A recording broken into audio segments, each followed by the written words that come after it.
ഉസ്ബെക്കിസ്ഥാനെതിരെ തകർപ്പൻ ജയവുമായി പറങ്കിപ്പട. റൊണാൾഡോ മുന്നിൽ നിന്ന് നയിച്ച മത്സരത്തിൽ എതിരില്ലാത്ത 5 ഗോളുകൾക്കായിരുന്നു ജയം.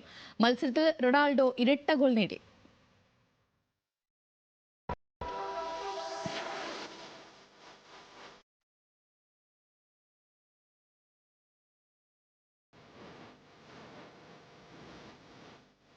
മുന്നിൽ നിന്ന് നയിച്ച റൊണാൾഡോ ഗോളടിച്ചു കൂട്ടി പോർച്ചുഗൽ. കോങ്കോക്കെതിരായ മത്സരത്തിലെ തിരിച്ചടിയിൽ നിന്ന് പാഠം ഉൾക്കൊണ്ട ടീമെന്നാകെ വിജയം ലക്ഷ്യമിട്ടിറങ്ങിയപ്പോൾ ഉസ്ബെക്കിസ്ഥാൻ പോസ്റ്റിൽ ഗോളടി മേളം. 6 മിനിറ്റിൽ ഗോൾ വേട്ടയ്ക്ക് തുടക്കമിട്ട് പറങ്കികളുടെ നായകൻ.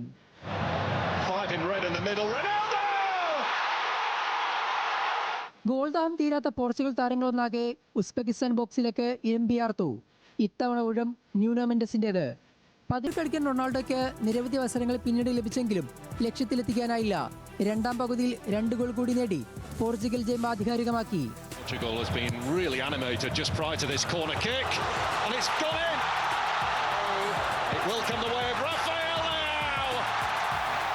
റൊണാൾഡോയാണ് കളിയിലെ താരം. 5 ഗോൾ ജയത്തോടെ നോക്കൌട്ട് പ്രതീക്ഷ പോർച്ചുഗൽ സജീവമാക്കി. ഞായറാഴ്ച കൊളംബിയക്കെതിരെയാണ് ഗ്രൂപ്പ് ഘട്ടത്തിലെ അവസാന മത്സരം. World cup desk, news Malayalam.